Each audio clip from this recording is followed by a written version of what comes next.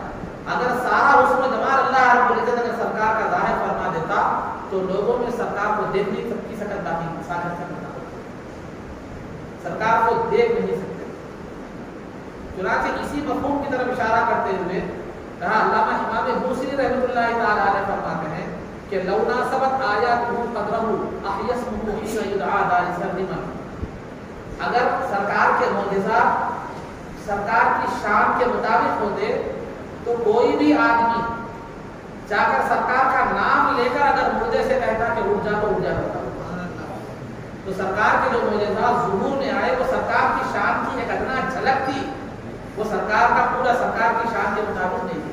تو سرکار کا جو حسن ظاہر ہوا ہماری آنکھوں کے سامنے وہ سرکار کے حسن کی ایک جھلک تھی، ورنہ اگر پورا حسن ظاہر ہو جاتا تو پھر لوگوں میں سرکار کو دیکھنے کی طاقت نہیں رہا۔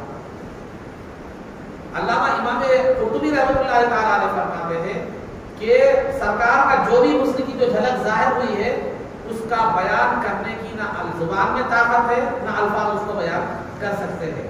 صحابہ نے اپنی طاقت و استعداد کے لحاظ سے جو بھی بیان کیا وہ ہم تک پہنچا،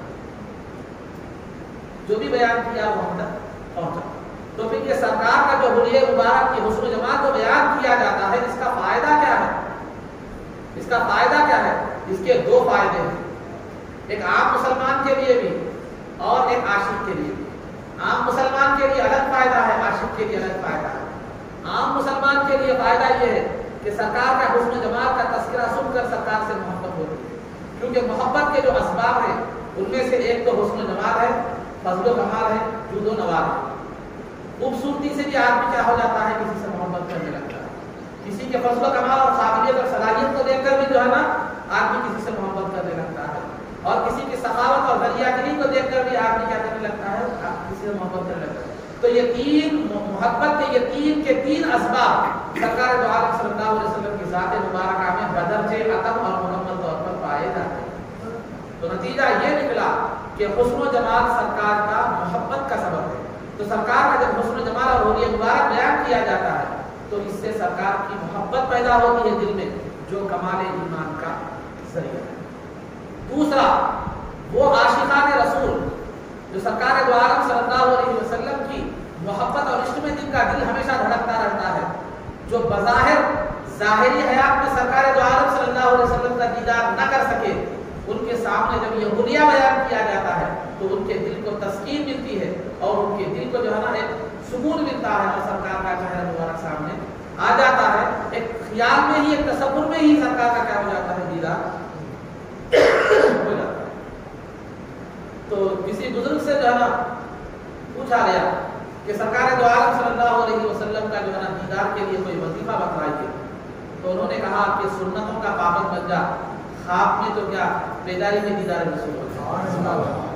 تو خلاصہ گفتگو یہ ہے کہ سرکار دو عالم صلی اللہ علیہ وسلم کا حلیہ مبارک جہاں مومنین کے لیے محبت بڑھنے یا پیدا ہونے کا سبب ہے، وہیں عاشقوں کے لیے تسلی اور سکون دل کا جو ہے نا سامان ہے، کیونکہ حبیب کا ذکر جو ہوتا ہے وہ اچھا بھی معلوم ہوتا ہے اور سکون قلب کا بھی جو ہے ذریعہ بنتا ہے۔ آئیے میں رسول پاک صلی اللہ علیہ وسلم کے حلیہ مبارک کے حوالے سے مختصر باتیں بیان کرتا ہوں۔ حدیث تو اس معاملے میں بڑی تفصیلی ہے، لیکن جو اس مختصر سے وقت بیان نہیں کی جا سکتی، لیکن مختصر سا تذکرہ میں کرتا چلوں۔ براء بن عازب رضی اللہ تعالیٰ عنہ کا بیان ہے کہ ایک مرتبہ چودھری کی رات کا چاند پوری آب و تاب کے ساتھ تھا۔ سرکار دو عالم صلی اللہ علیہ وسلم شب بھاری دار جو لباس پہنے ہوئے تھے۔ کبھی وہ فرماتے ہیں کبھی میں سرکار کے چہرے مبارک کو دیکھتا اور کبھی جو ہے نا چاند چودھری کے چاند کو دیکھتا۔ آخر کار جو ہے میں یہ فیصلہ کرنے پر مجبور ہو گیا کہ سرکار دو عالم صلی اللہ علیہ وسلم کے چہرہ مبارک چودھری رات کے چاند سے زیادہ منور اور روشن ہے۔ بی بی عائشہ صدیقہ رضی اللہ تعالیٰ عنہ فرماتی ہیں کہ زلیخا کی سہیلیاں، یعنی یوسف علیہ السلام کے زمانے میں جو زلیخا تھی، زلیخا جو بولتے ہیں زلیخا کی سہیلیوں نے یوسف کے حسن کو دیکھ کر انگلیاں کاٹ لی تھی، لیکن اگر وہ میرے مصطفیٰ کا حسن دیکھ لیتے تو اپنے دل کاٹے۔ اور عرب کے نوجوانوں نے مصطفیٰ کے دیدار کے کو دیکھ کر، مصطفیٰ کے حسن کو دیکھ کر اپنی گردنیں کٹائیں۔ تو الغرض عزیزان محترم، خلاصہ گفتگو یہ ہے کہ رسول پاک صلی اللہ علیہ وسلم کا حسن و جمال بے مثل و مثال تھا۔ مخلوق میں نہ آپ جیسا کوئی حسین ہوا ہے، نہ قیامت تک کوئی بھی ہوگا۔ یہ کسی شاعر نے مختصر انداز میں کیا ہی بہترین بات کہی ہے کہ ہم انہیں خدا کا شاہکار کہتے ہیں، ہم انہیں خدا کا شاہکار کہتے ہیں، طویل بات بالاختصار کہتے ہیں، طویل بات بالاختصار کہتے ہیں۔ تو الغرض سرکار دو عالم صلی اللہ علیہ وسلم کی ذات خدا کا شاہکار ہے، مخلوق میں آپ کی کوئی نظیر نہیں ملتی۔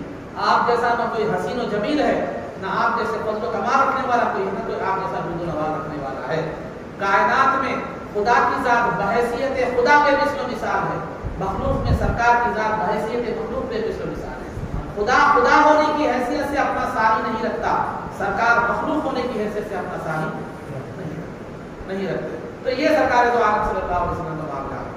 اب آئیے سب سے پہلے سرکار دو عالم صلی اللہ علیہ وسلم کی زلف مبارک کے حوالے سے میں بات کرتا ہوں۔ والضحیٰ جو میں نے قرآن کریم کی آیت پڑھی، والضحیٰ، ضحیٰ تو کہتے ہیں چاشت کے وقت کو، جو ظہر سے پہلے جو ہے نا روشن 7-8 بجے سے لے کر ظہر سے پہلے کا تک کا جو وقت ہوتا ہے روشن، جس میں سورج روشن ہوتا ہے، اس وقت کو ضحیٰ کہتے ہیں، چاشت کا وقت کہتے ہیں۔ لیل کہتے ہیں رات کو، لیکن بعض مفسرین نے یہاں ضحیٰ سے چہرہ مبارک کی نورانیت کو بھی مراد دیا ہے، اور لیل سے مراد سرکار کی یسوع کی تاریکی کو بھی مراد لیا ہے۔ قسم ہے چاشت کی یعنی چہرہ مصطفیٰ کی، والضحیٰ واللیل، اور قسم ہے یسوع مبارک۔ تو بہرحال عزیزان محترم، تو سرکار دو عالم صلی اللہ علیہ وسلم کی یسوع مبارک، سر مبارک کے جو بال تھے، زلفیں جو تھی، وہ جو ہے نہ بالکل سیدھی تھی، نہ بالکل گجلت اور پیچیدہ تھی، بلکہ آپ کے بال مبارک جو ہے وہ گھنگریالے تھے، تھوڑا لچھے دار تھے، پورے سیدھے بھی نہیں تھے، پورا گجلت بھی نہیں تھے، جو ہے نا بالکل لچھے دار بال مبارک تھے، بالکل سیاہ بال مبارک تھے اور لچھے دار تھے آپ کے۔ اور زلفوں کی جو لمبائی تھی، بعض روایتوں میں کانوں کی لولکیوں تک بتایا گیا ہے، بعض روایتوں میں موڑوں تک بتایا گیا ہے۔ علماء نے اس درمیان تدبیر یہ کی ہے کہ عام طور پر تو زلف مبارک کان کی لولکیوں تک ہوتی، لیکن کبھی دین کی تبلیغ اور خدمت، دین کو پھیلانے کے معاملے میں اس جانب توجہ نہ ہوتی تو کبھی موڑوں تک بھی چلے جائے۔ تو بہرحال تو سرکار دو عالم صلی اللہ علیہ وسلم کی زلف مبارک، اب جہاں یہ لمبائی کانوں کی لولکیوں تک یا جو ہے نا موڑوں تک کیا ہے معلوم ہے شانوں تک آیا جو ہے نا کرتی تھی، یہ زلف مبارک کا معاملہ تھا۔ اور زلف مبارک نہ بالکل سیدھے تھے نہ بالکل پیچیدہ تھے، بلکہ گھنگریالے بال کاٹتے تھے۔ جہاں تک مانگ نکالنے کا معاملہ ہے، ابتدائی وقت میں سرکار دو عالم صلی اللہ علیہ وسلم اپنے بالوں میں مانگ نہیں نکالا کرتے، لیکن بعد میں جو ہے نا سرکار دو عالم صلی اللہ علیہ وسلم کا معاملہ معمول یہ ہو گیا تھا کہ اگر بال جمے ہوئے ہوتے تو مانگ نہیں نکالتے تھے، اور بال جمے ہوئے نہ ہوتے، بکھرے ہوئے ہوتے، ضرورت ہوتی اور کنگھی میسر ہوتی تو مانگ بھی نکال دیا کرتے۔ اب ہمارے لیے حکم یہ ہے سرکار جو مانگ نکالنے کے معاملے میں کہ مانگ درمیان سے نکالیں گے، اور دوسرا بات یہ ہے کہ بال بلا ضرورت کنگھی کرنے سے بھی سرکار بھی منع کرتا ہے۔ نہیں، ضرورت کے ساتھ ہے تو پھر آپ سرکار جو عالم صلی اللہ علیہ وسلم نے اس عمل سے یہ بھی ثابت ہے کہ کبھی کوئی مہمان ملنے کے لیے آتے، کوئی وفد ملنے کے لیے آتا تو پانی وغیرہ میں پانی ہوتا تو اس میں دیکھ کر آپ کیا ہے اپنے بال درست فرمایا۔ تو اس سے یہ بات ثابت ہوتی ہے کہ سرکار کبھی کسی کوئی ملنے کے لیے آ جائے یا کسی محفل میں جائے یا ضرورت ہو ایسی پیش آ جائے تو آپ کیا ہے کنگھی کر سکتے ہیں، اس میں کوئی قید نہیں ہے، لیکن بلا ضرورت ہمیشہ کنگھی لے کر آئینے کے سامنے کھڑے رہنا، آئینے کے سامنے جو ہے نا بالوں کو سنوارتے رہنا، اس میں اوقات گزاری سے سرکار کو کہا یہ بات ہے۔ ہمیشہ ہیئر اسٹائل پر دے کر سامنے وغیرہ، ہاں کوئی آ رہے ہیں ملنے، بال بکھرے ہوئے سوارنے، اس میں اجازت ہے، علماء کی اس میں اجازت ہے، لیکن بلا ضرورت خالی آئینے کے سامنے کھڑے رہ کر ہمیشہ بالوں کو جو ہے نا کنگھی کرتے رہے، اس کو سنوارتے رہے، اپنے ہیئر اسٹائل کو دیکھتے رہے، یہ شریعت میں پسندیدہ نہیں ہے مرداتی کے لیے۔ تو یہ زلفوں کا معاملہ تھا سرکار دو عالم صلی اللہ علیہ وسلم کی زلفوں کا۔ اب رہا تک جہاں تک چہرے مبارک کی شکل کا معاملہ آتا ہے، چہرے مبارک کی شکل، سرکار دو عالم صلی اللہ علیہ وسلم بھی جو ہے نا کہ چہرے مبارک جو ہے نا بالکل نہ بالکل گول تھا نہ بالکل لمبا تھا، بلکہ گول کے ساتھ ساتھ ہلکا لمبائی کی طرف مائل تھا سرکار، بالکل گول بھی نہیں تھا اور بالکل لمبا بھی نہیں تھا، بلکہ گولائی کے ساتھ ساتھ ہلکا لمبائی کی طرف جو ہے سرکار دو عالم صلی اللہ علیہ وسلم کا چہرہ مبارک ہے. ایک صاحب نے ایک صحابی رسول کے سامنے ذکر کیا کہ سرکار دو عالم صلی اللہ علیہ وسلم کا چہرہ مبارک تلوار کی طرح چمکتا ہے. تو صحابی نے فوراً کہا تلوار کی طرح نہیں چاند تلوار کی طرح نہیں بلکہ چاند کی طرح. کیوں چاند کی طرح کیوں فرمایا؟ تلوار میں بھی چمک ہوتی ہے. تو تلوار کی چمک جو ہے نا یہ اس کی سفیدی ہوتی ہے, یہ سفیدی ہوتی ہے, اور تلوار لمبی ہوتی ہے. سرکار کا چہرہ مبارک لمبا نہیں تھا. دوسرا تلوار کی جو ہوتی کے اندر جو ہوتی ہے وہ چمک ہوتی ہے, نورانیت نہیں ہوتی. تو چاند سے تشبیہ دے کر بتایا کہ سرکار کا چہرہ مبارک چاند کی طرح گول تھا. گول پورا چاند کی طرح نہیں مگر چاند کے مثل تھا, تھوڑی سی ہلکی سی لمبائی تھی اور چمک نہیں تھی چہرے میں, نورانیت تھی. تو سرکار دو عالم صلی اللہ علیہ وسلم کا چہرہ مبارک گول تھا اور ہلکا سا لمبائی کی طرف مائل. رنگ بالکل سفید چونے کی طرح نہیں تھا بلکہ سفیدی میں لالی کی طرف مائل تھا, اور پورا سانولا بھی نہیں تھا. رنگ سانولا بھی نہیں تھا, پورا چونے کی طرح سفید بھی نہیں تھا بلکہ سفیدی میں لالی کی طرف جو ہے مائل تھا. اور جس کو ملاحت کہتے ہیں, جس کو کیا کہتے ہیں عربی میں ملاحت. اب ہمارے پاس جو ہے نا دہقانی زبان میں اگر اس کو دیکھا جائے تو دیکھو ان کے چہرے پہ کتنا نمک ہے, اور جاذبیت اٹریکٹیو جیسا ہوتا ہے. میں سمجھتا ہوں غالباً میں سرکار کے حق میں یہ الفاظ صحیح طور پر اس کا حق ادا کر سک رہا ہوں یا نہیں معلوم, مگر جاذبیت ایسی خوبصورتی کہ بالکل سفید چونے کی طرح بھی نہیں یا بالکل کالے اور سولے بھی نہیں بلکہ سفیدی کے ساتھ ساتھ چہرے مبارک میں لالی تھی. کبھی جو ہے نا حدیث میں آتا ہے کبھی چہرے مبارک کبھی جلال میں آ جاتے تو گالے مبارک ایسے لال ہو جاتے جیسے انار کے دانے ہوتے. اور کبھی جو ہے نا خوش ہو جاتے تو یا جو ہے نا خبر کے الفاظ آتے ہیں کہ سرکار دو عالم صلی اللہ علیہ وسلم کبھی مسکرا دیتے تو چہرے پر جو چمک آتی تو ایسا معلوم ہوتا تھا کہ جو ہے چاند کی طرح چمکتا تھا, چاند کی طرح جو ہے نا چہرہ چمکتا تھا. اور یہ چاند سے تشبیہ دینا سرکار کے چہرے کو یہ ہمارے سمجھنے کے لیے ہے, ورنہ اگر صحیح دیکھا جائے تو سرکار کے چہرے کو چاند سے تشبیہ دینا بھی یہ خوبصورتی کی توہین ہے. یہ مبالغہ آرائی کی بات نہیں کر رہا, یہ ہماری قصور فہمی کم فہمی ہم نہیں سمجھ سکتے صحیح طور پر, تو یہ ہمیں سمجھنے کے لیے ہے. کیونکہ عام طور پر جو تشبیہ دی جاتی ہے وہ اپنے سے اعلیٰ چیز کی دی جاتی ہے, اپنے سے کم تر چیز کی تشبیہ نہیں دی جاتی.